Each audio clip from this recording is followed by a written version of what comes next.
Hello, and welcome back to Nautical Depths, your deep dive into maritime mysteries. From Italian elegance to Atlantic tragedy, the Andrea Doria's demise lives on as one of history's most haunting maritime mysteries. What really happened to this floating art gallery on its final fateful voyage?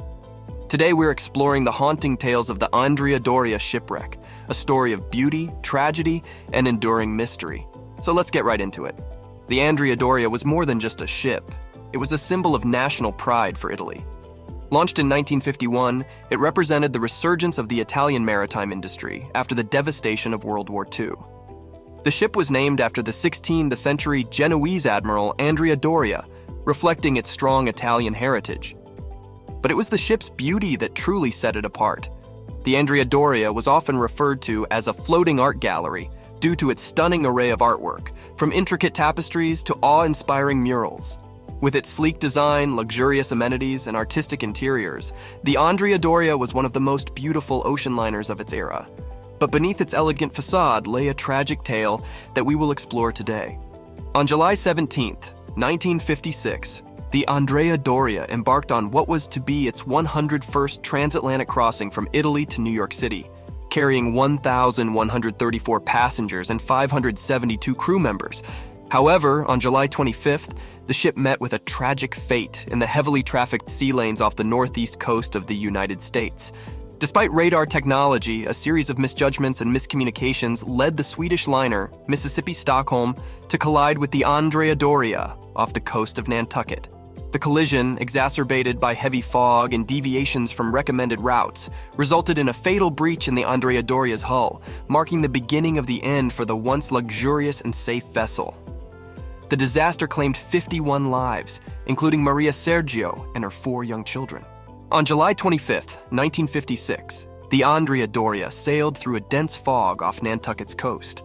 Despite reduced visibility and challenging conditions, the ship continued its course at a slightly slower speed. The fog complicated radar interpretation and, combined with high traffic in the sea lanes, set the stage for the tragic collision to come. At approximately 11:10 p.m. on July 25, 1956, disaster struck.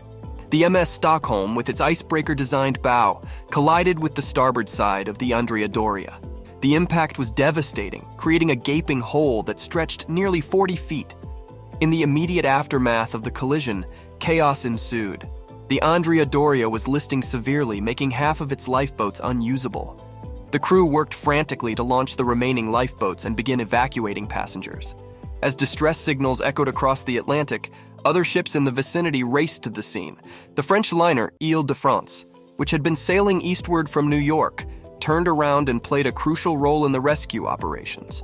Over the next few hours, a total of 1,660 passengers and crew were rescued from the stricken ship. But amidst the chaos and tragedy, there were also stories of miraculous survival. One such story is that of Linda Morgan, later known as the Miracle Girl. Linda was asleep in her cabin on the Andrea Doria when the collision occurred. The impact catapulted her onto the deck of the Stockholm, saving her life while her half-sister Joan tragically perished in their cabin. In the wake of the collision, a maritime miracle unfolded. The Andrea Doria was severely damaged and listing, but the sea was calm and the weather was clear. These conditions, coupled with the rapid response of nearby ships, set the stage for one of the most successful maritime rescue operations in history. The French liner Ile-de-France deserves a special mention. Having turned around after receiving the distress signal, the Ile-de-France arrived at the scene to find the Andrea Doria listing heavily. The French ship's crew worked tirelessly throughout the night, pulling survivors from the water and transferring others from the Andrea Doria's lifeboats. The Ile-de-France, which had been sailing to Europe with only half its passenger capacity, was able to accommodate the majority of the Andrea Doria's passengers. By the time the rescue operation was completed, the Ile-de-France was carrying over twice its original number of passengers. The evacuation of the Andrea Doria was a testament to the bravery and professionalism of the crews involved. Despite the dire circumstances, they managed to rescue 1,660 people from the stricken ship. It was a maritime miracle, a beacon of hope amidst the tragedy. Yet, as we celebrate this remarkable rescue operation, we also remember the 51 lives tragically lost in the collision. Their memory serves as a stark reminder of the perils of the sea and the importance of maritime safety. The rescue operation for the Andrea Doria presented formidable challenges. With the ship listing severely to starboard, half of its lifeboats were unusable, leaving an insufficient number for evacuating all passengers and crew. The steep incline of the decks made the evacuation process perilous, with many passengers injured in the process. The Stockholm, despite its own severe damage, participated in the rescue operation. However, its icebreaker-designed bow, a factor in the collision severity, complicated the task of pulling survivors from the water. The arrival of the Ile-de-France significantly aided the rescue operation. However, the rescuers had to work under the constant threat of the Andrea Doria capsizing, which could have led to a catastrophic loss of life. Despite these daunting conditions, the rescuers' bravery and determination prevailed. Their efforts transformed a potential maritime disaster into a story of hope and human resilience. Today, the Andrea Doria rests at the bottom of the Atlantic, about 50 miles south of Nantucket. The wreck lies at a depth of approximately 240 feet, a silent testament to the tragic events of that fateful night in 1956. In fact, the Andrea Doria has earned a reputation as the Mount Everest of scuba diving. Just like the world's highest peak, the wreck attracts adventurers from around the world, drawn by the challenge and the chance to touch a piece of history.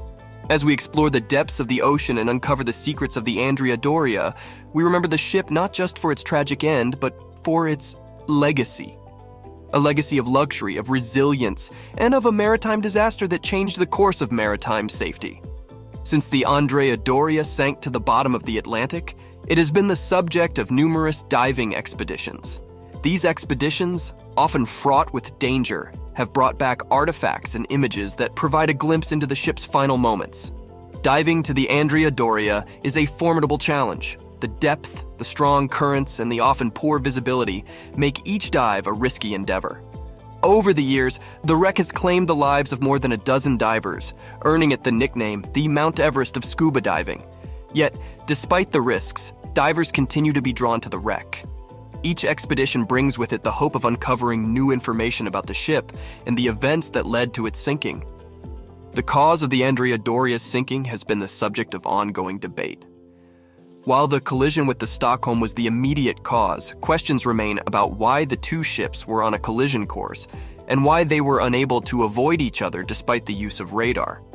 Some argue that the Andrea Doria was traveling too fast for the foggy conditions, while others suggest that the Stockholm was off its recommended course.